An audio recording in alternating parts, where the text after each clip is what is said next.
Tree line to your direct front. Again, there'll be the entire support by fire and assault element is loaded on this aircraft, and they will be fast roping from 3 fast ropes. 2 fast ropes will be coming off the back ramp of the aircraft, and 1 fast rope will be out the right front door. You'll see Rangers fast rope all 3 of these fast ropes.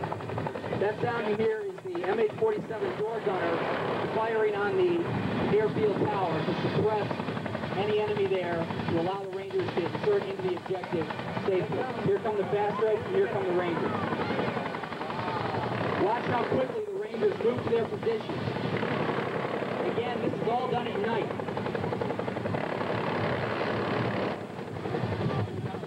You can see the machine gun team moving to the right. They're moving to establish their support by fire position. Now the last Rangers from the assault element are off the rope. Again, note how quickly it was conducted. The helicopter is going to cut ropes here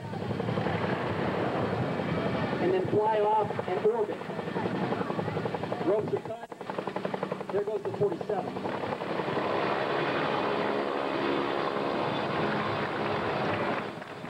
That's the Night Stalker. Okay, if you listen, you can hear the machine gun team beginning to suppress the objective. They're on your right, somewhat hidden over by the tree line. If you watch, you can see the muzzle blast from their weapons. They're shooting at the enemy that are controlling the airfield tower. You'll begin to watch the assault force begin their attack against the airfield tower.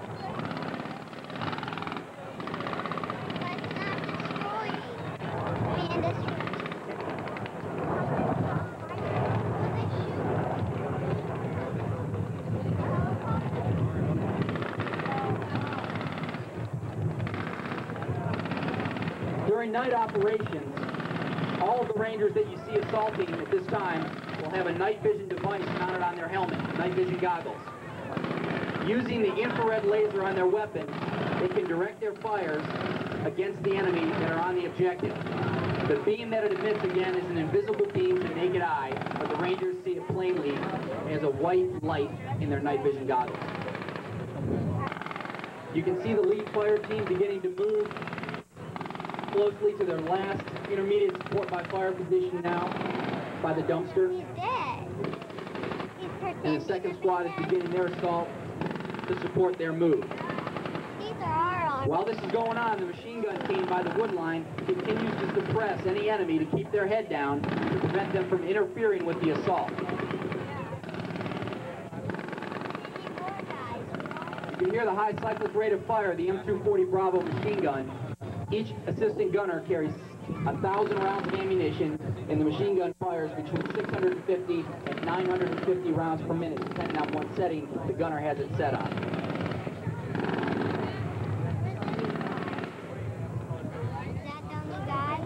What the Ranger squads are using now is a term that we call tactical patience. They're setting the conditions to complete the assault on the objective. The platoon leader is coordinating the fires of the machine gun team to ensure that they have suppressed the enemy effectively and shifted fires off of any position that the assault team is going to assault. That way we don't cause fratricide or killing our own Rangers. The platoon leader is directing the shifting of fires of the M240 Bravo machine guns now. And the assault force is making their final attack onto the objective.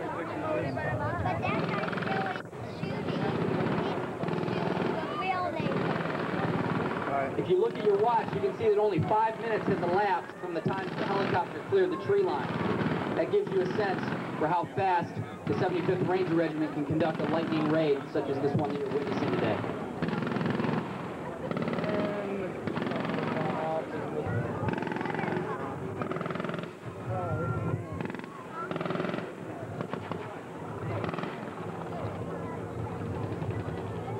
Ladies and gentlemen, the assault force is just about completed eliminating enemy resistance on the objective, and the Ranger commander has approved calling forward the airborne assault.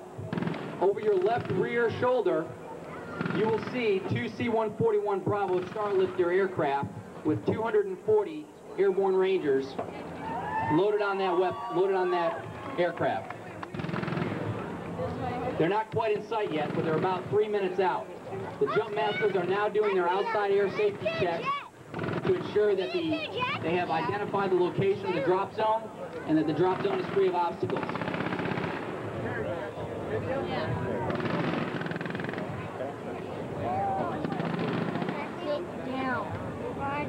About this time, the jump masters on the aircraft have directed the 1-minute time warning for all of the Rangers who are stood up, hooked up onto the aircraft. The Rangers will be equipped with T-10 type static line parachutes and will be jumping from an altitude of 1,000 feet. Pulling on your shoulder. During at this time, the Ranger Airborne Assault Force is 5 miles out. You can see that the machine gun team is continuing to suppress the objective, and the assault force is continuing to clear the objective. You can see the last two members of the rear fire team moving up now. Okay, the 141s, look over your right rear shoulder. You'll see the approach of the airborne assault. Right over here, look at me. Sorry, left rear shoulder, my fault. When the Rangers exit the aircraft, and you'll be able to see each Ranger come out of the aircraft, you'll be able to watch them exit the door. When they exit the aircraft, they'll be moving through the air at approximately 100 miles per hour. When their parachute activates and they are under canopy, they will be falling at 18 feet per second. Now that they're starting to become under canopy, they're falling at 18 feet per second.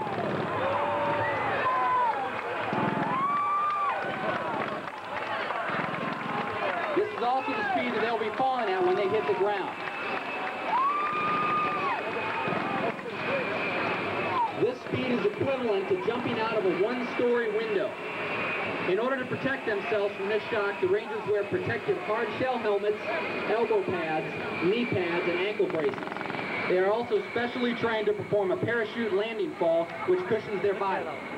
You'll notice that each Ranger is only going to spend about 30 seconds in the air.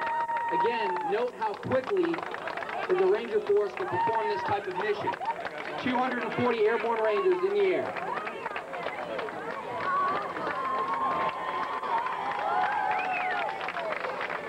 Okay, if you look at the machine gun team, you can see them moving to their final positions. The squad leader for the machine gun team is directing them to move up and consolidate on the objective.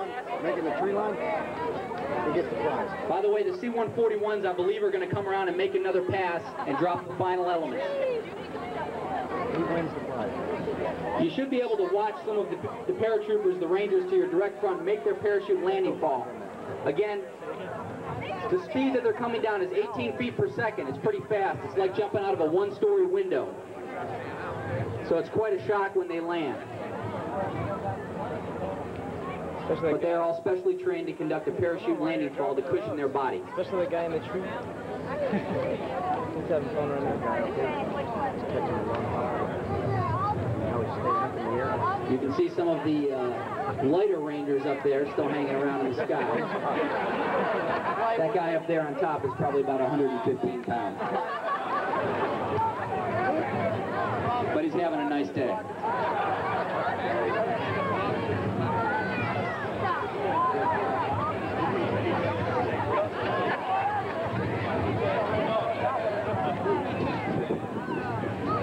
Okay, you can see the machine gun team finally consolidated on the objective. You can also see, if you look at the catwalk, look at the Rangers on the catwalk of the Airfield Tower. They've finally cleared the catwalk, the objective is secure, and now the Airborne Assault Force is going to move to link up with these Rangers.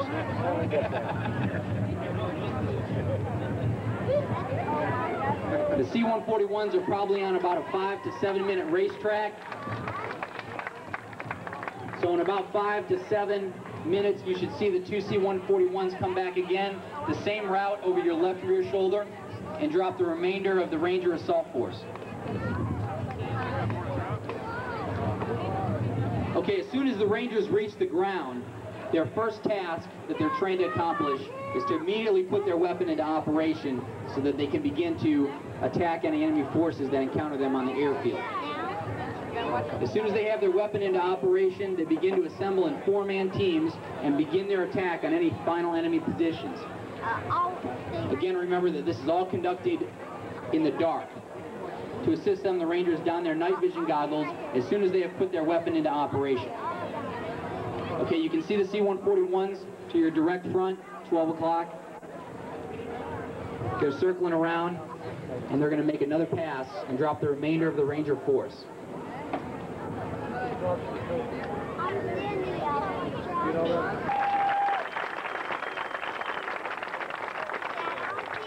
They're out there working hard today, believe me. They're sweating. Where isn't carrying that flag yet? I don't see him dropping. Achieve their objectives. For protective equipment, they wear a hard shell Kevlar helmet.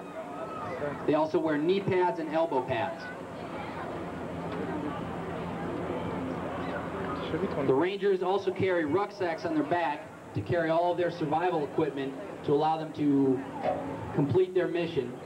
Within their rucksack, they carry food, extra water, extra ammunition, and survival equipment to allow them to sustain in the elements. By the way, the demonstration is not over.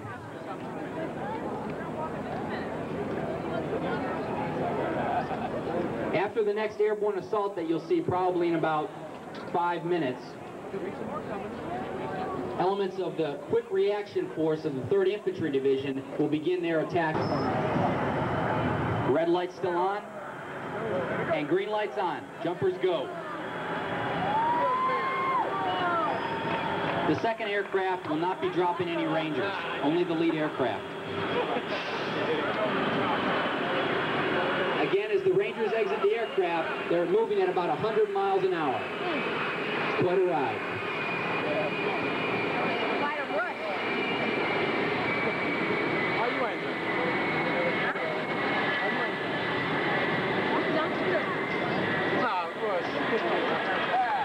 Please give them a round of applause. They're working hard today. America's finest, Airborne Rangers.